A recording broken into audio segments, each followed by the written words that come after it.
کبھی انسان کا دل کسی چیز کے لیے بہت تڑپتا ہے، اتنا کہ اس کے لیے صبر کرنا بھی مشکل ہو جاتا ہے۔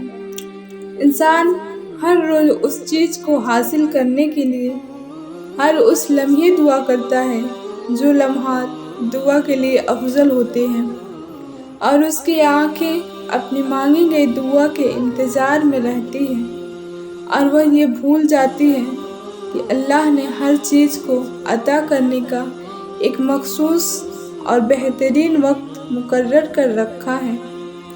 لیکن اللہ پاک جب ہماری من پسند چیز کو ہمارے مقدر میں لکھ دیتا ہے تو کچھ نشانیاں ظاہر کرتا ہے تاکہ میرے بندوں کو تسلی ہو جائے۔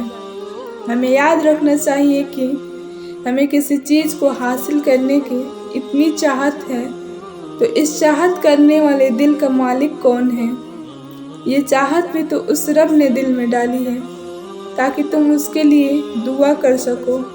اور یاد رکھو دعا کا خیال آنا ہی سب سے بڑی نشانی ہے۔ دعا کی توفیق بھی اللہ انہی کو دیتا ہے جنہیں وہ عطا کرنا چاہتا ہے۔ اللہ چاہتا ہے کہ تم اس سے مانگتے رہو کامل یقین کے ساتھ، تاکہ وہ تمہاری خواہشات کو بہترین کر کے تمہیں تمہاری من پسند چیز سے نواز سکے۔ اللہ تو کسی چیز کی خواہش ہی تب ڈالتا ہے دل میں جب وہ تمہارے نصیب میں لکھ دیتا ہے۔ دعا تو بس ہمارے ہی درجات بلند کرنے کا ایک ذریعہ ہے۔ اللہ نے جس آزمائش کے لیے تمہیں چنا ہے ابھی اس کا انعام باقی ہے۔ ابھی تو آزمائش ہو رہا ہے کہ تم اس کے آزمائش میں پورے اترتے ہو یا بے صبر ہو کر اس سے مانگنا ہی چھوڑ دیتے ہو۔ اللہ تعالیٰ تو اسی کو آزماتا ہے جس سے وہ محبت کرتا ہے، جس پر اس کو مان ہوتا ہے۔ تم دعا مانگنا نہ چھوڑنا، دیکھنا ایک دن سب کچھ ٹھیک ہو جائے گا، کیونکہ ہر مشکل کے ساتھ آسانی ہے۔ اللہ کی طرف سے کی گئی دیر میں کتنی خیر ہے یہ تمہیں تب سمجھ آئے گا جب تمہارے صبر کے سجدے شکر کے سجدوں میں بدل جائیں گے، اور اس وقت تم اس کے المجیب ہونے کی گواہی دو گے، اور پھر تمہارا دل رب کی محبت میں مبتلا ہو جائے گا اور تم اپنی قسمت پر رشک کرنے لگو گے۔ وہ جب تمہاری دعاؤں کو قبولیت کے لیے چن لیتا ہے تبھی تمہارے دل میں دعا کا خیال ڈالتا ہے۔ اکثر لوگ یہ پوچھتے ہیں کہ وہ من پسند چیز پر کن کیوں نہیں فرماتا، تو تم جان لو کہ تم کو تم سے زیادہ جانتا ہے وہ رب۔ وہ جانتا ہے کہ تمہارے حق میں کیا بہتر ہے۔ جو تم مانگتے ہو وہ تمہارے حق میں بہتر نہیں ہوتا تو اس سے بہتر سے تمہیں نوازتا ہے۔ ہم انسان ہیں، اس لیے یہ بات کبھی سمجھ نہیں سکتے کہ لفظ کن کی کیا اہمیت ہے۔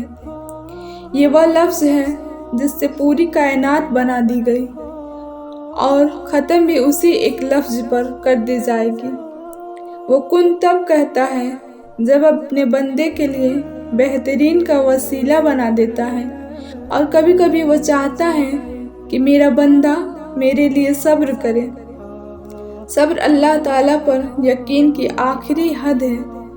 کیا اس کا حق نہیں کہ اس سے محبت جتائی جائے؟ کیا اس کا حق نہیں کہ اس کے لیے تھوڑا انتظار کیا جائے؟ ایسا تو ہو ہی نہیں سکتا کہ جو تم اس سے بار بار مانگو وہ تمہیں نہ ملے، کیونکہ جو رب دعا کے لیے ہاتھ اٹھانے کی طاقت دیتا ہے وہ رب نوازنا بھی جانتا ہے۔ اور جانتے ہو، وہ دعا کا خیال تب دل میں ڈالتا ہے جب اسے اس دعا پر کن کہنا رہتا ہے۔ تم خوش نصیب ہو کہ تمہیں دعا کی توفیق ملی، ورنہ کچھ لوگ تو ایسے بھی ہیں جو دعا بھی نہیں مانگ پاتے، یہ سوچ کر کہ دعا سے کچھ نہیں ہوتا، اللہ سنتا نہیں ہے۔ تو اگر تم اس سے مانگ رہے ہو یقین کے ساتھ تو یہ کیسے ممکن ہے کہ کوئی نم آنکھوں اور سسکتے لبوں کے ساتھ اس کے بارگاہ میں جائے